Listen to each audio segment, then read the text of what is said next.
Nursing network classes के online platform पर आप सभी लोगों का स्वागत है।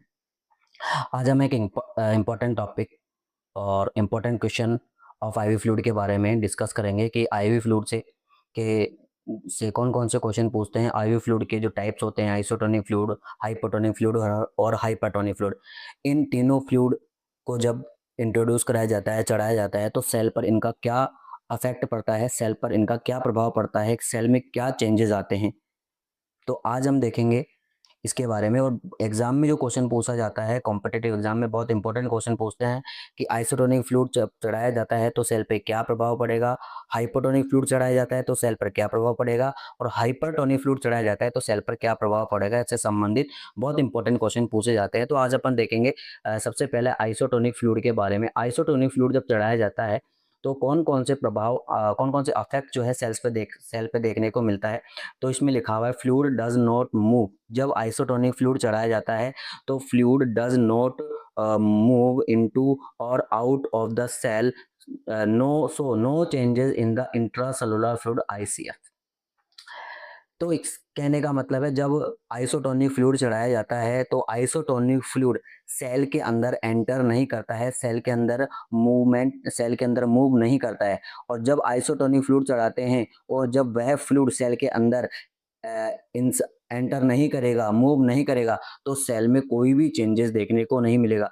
यहाँ लिखा हुआ result, cell size does not change. Cell की साइज में कोई भी चेंजेस देखने को नहीं मिलेगा। आप जैसा देख रहे हैं यहाँ पर, जैसे नॉर्मल सेल यहाँ पर आपको देखने को मिल रही है, वैसी की वैसी ही यहाँ पर सेल आपको देखने को मिल रही है। सेल के अंदर कोई भी किसी भी प्रकार का कोई भी चेंजेस यहाँ पे देखने को नहीं मिलेगा। तो इंपॉर्टेंट क्वेश्चन बनता है कि आइसोटोनिक फ्लूइड चढ़ाया जाता है तो सेल में क्या परिवर्तन होगा। सेल में कोई परिवर्तन नहीं होगा, सेम सेल की साइज जो है एट इज इट वही रहेगी।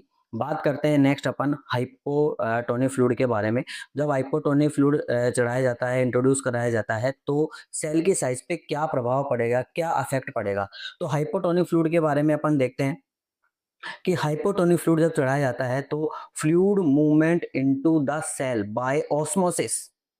ऑस्मोसिस के द्वारा जो फ्लूइड है वो किसके अंदर एंटर कर जाता है, सेल के अंदर। और जब फ्लूइड सेल के अंदर एंटर कर जाएगा तो क्या होगा, result in intracellular swelling.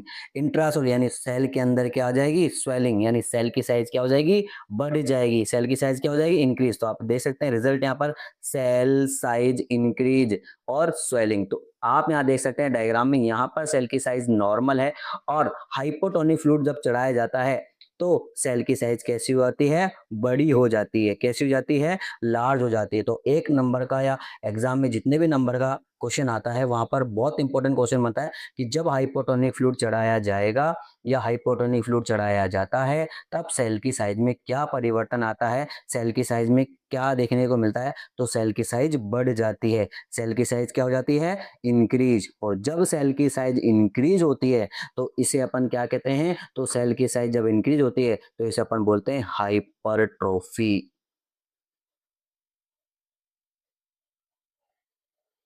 Hypertrophy, ये देखिए इस तरह से जब सेल की साइज इंक्रीज होती है तो इसे हम हाइपरट्रोफी कहते हैं।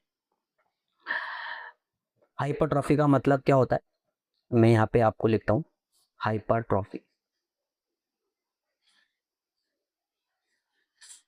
हाइपरट्रोफी, हाइपरट्रोफी का मतलब क्या होता है, इंक्रीज साइज ऑफ सेल। एक वर्ड होता है यहाँ पर और वो होता है हाइपरप्लेसिया। हाइपरप्लेशिया और हाइपरप्लेशिया, हाइपरप्लेशिया का मतलब होता है इंक्रीज नंबर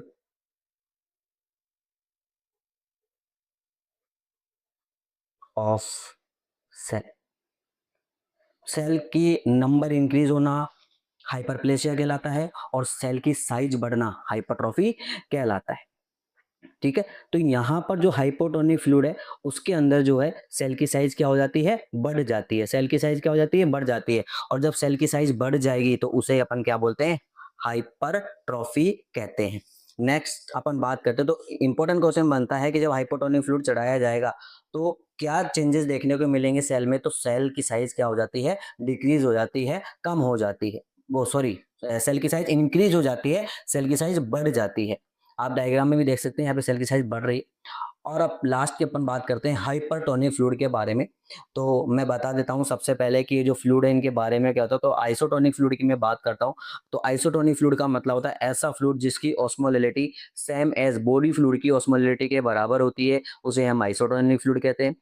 ऐसा फ्लूइड जिसकी ऑस्मोलिटी बॉडी फ्लूइड की ऑस्मोलिटी से कम होती है, उसे हम हाइपोटोनिक फ्लूइड कहते हैं। और ऐसा फ्लूइड जिसकी ऑस्मोलिटी बॉडी फ्लूइड की ऑस्मोलिटी से ज्यादा होती है, उसे हम हाइपरटोनिक फ्लूइड कहते हैं। तो यहाँ पर आप देखते हैं कि हाइपरटोनिक फ्लूइड जब किसी भी पेशेंट को चढ़ाया जाता है या हाइपरटोनिक फ्लूइड जब किसी भी पेशेंट को दिया जाता है, तो क्या चेंजेस देखने को मिलते हैं सेल में। तो यहाँ पर आप देखेंगे कि movement of fluid from inside of the cell, यानी ICF to ECF, extra cellular fluid, यानी सेल के अंदर से जो फ्लूइड है वो कहाँ पे आ जाता है, एक्स्ट्रा सेलुलर फ्लूइड में। यानी सेल के अंदर से फ्लूइड कहाँ आ जाएगा, सेल के बाहर। और जब सेल के अंदर का फ्लूइड सेल के बाहर आएगा तो क्या देखने को मिलेगा, किसके द्वारा आता है, बाय ऑस्मोसिस के द्वारा। तो क्या देखने को मिलेगा, सेल श्रिंकेज, सेल की साइज क्या हो जाएगी, छोटी हो जाएगी। सेल